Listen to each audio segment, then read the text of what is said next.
സ്നേഹപ്പെട്ട എല്ലാവർക്കും പ്രതിനിധിയിലേക്ക് സ്വാഗതം. ആത്മാവിൻ്റെ ഫലമോ സ്നേഹം, സന്തോഷം, സമാധാനം, ദീർഘക്ഷമ, ദയ, പരോപകാരം, വിശ്വസ്തത, സൗമ്യത, ഇന്ദ്രിയം. ഗലാത്യർ 5:22-21 വാക്യം. ദൈവം തൻ്റെ അനുയായികളിൽ ഉളവാക്കുന്ന ആത്മീയ ഫലത്തിലൂടെ സ്വയം വെളിപ്പെടുത്തുന്നു.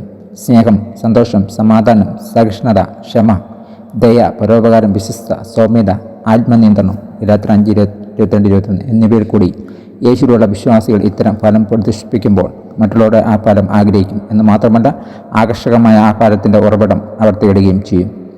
ആത്മഫലം എന്നത് ഒരു ആന്തരിക ബന്ധത്തിൻ്റെ ഫലമായി നമ്മുടെ ജീവിതത്തിലുള്ള വിശുദ്ധാത്മാവിൻ്റെ സ്വാധീനം പുറമേ കാണാനാവുന്ന കാര്യങ്ങളുമാണ്. നമ്മൾ പ്രാധാന്യം ചെയ്യുന്ന ദൈവത്തെ രുചിച്ചറിയുവാൻ മറ്റുള്ളവരെ പ്രേരിപ്പിക്കുന്ന ആകർഷണമാണ് ഈ ഫലം. മരത്തിൻ്റെ പച്ച ഇലകൾക്കിടയിൽ നിൽക്കുന്ന ശോഭയുള്ള പീച്ചുകൾ പോലെ ആത്മാവിൻ്റെ ഫലം വിശക്കുന്ന ലോകത്തോട് പ്രഖ്യാപിക്കുന്നു: ഇതാ പ്രശ്നം, ഇതാ ജീവിതം. വന്ന ക്ഷീണത്തിൽ നിന്നും നിരുത്സാഹത്തിൽ നിന്നും ഉണരുവാൻ വഴി കണ്ടെത്തുക, ദൈവത്തെ കണ്ടുമുട്ടുക. നിങ്ങളെ ആദ്യം യേശുവിലേക്ക് ആകർഷിച്ച എന്താണ്? മറ്റുള്ളവർ ദൈവത്തിലേക്ക് ആകർഷിക്കപ്പെടുന്ന വിധത്തിൽ നിങ്ങളുടെ ജീവിതത്തിൽ ആത്മാവിൻ്റെ ഫലം നിങ്ങൾക്ക് എങ്ങനെ പ്രദർശിപ്പിക്കാനാവും? പ്രാർത്ഥിക്കാം. യേശുവെ, മറ്റുള്ളവർ അങ്ങേ കാണുവാനും അവരുടെ ജീവിതത്തിൽ അങ്ങേ ആഗ്രഹിക്കുവാനും പ്രേരകമായി എൻ്റെ ജീവിതത്തിൽ നിന്നും അങ്ങയുടെ ഫലം വളരുവാൻ ഞാൻ ആഗ്രഹിക്കുന്നു. Amen. Thank God. God bless you. പുതിയ ദിവസം പുതിയ അനുഭവങ്ങൾ ദൈവം നിറക്കട്ടെ. God bless you in Jesus name. Amen.